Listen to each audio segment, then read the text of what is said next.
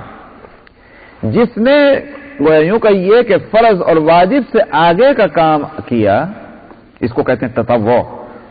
اسی لیے تطوع کا ایک ترجمہ نفل کیا جاتا ہے، نفل زائد چیز کو کہتے ہیں. تو جس نے کوئی اچھا کام بڑھ کر کیا وہ اس کے واسطے اچھا ہے، اور جو کوئی روزہ رکھے گا تم میں سے یعنی سفر میں بیماری میں وہ تو بہت اچھی بات ہے. تو اب دو درجے آ گئے. ایک درجہ ہے کہ آدمی کو حق ہے اس حق کو استعمال کرے، کسی کو ملامت کرنے کا حق نہیں. ایک درجہ ہے کہ اپنے حق کو نہیں استعمال کرتے ہوئے اللہ سبحانہ و تعالی کی محبت جو ہے وہ اس کے تقاضے پورے کر رہا ہے. تو یہ قانون خداوندی کے اندر ہر عمل میں دو درجے ہیں. اسی دوسرے درجے کو شریعت میں اور حدیث میں اور قرآن میں احسان کے لفظ سے تعبیر کیا. احسان فی الدین یہی ہے کہ ادنا درجہ چھوڑ کر کے اعلیٰ درجہ، بشرطے کہ اس میں طاقت ہے. اگر طاقت نہ ہو تو پھر اس سے روکا جائے گا. جیسے حدیث میں آتا ہے کہ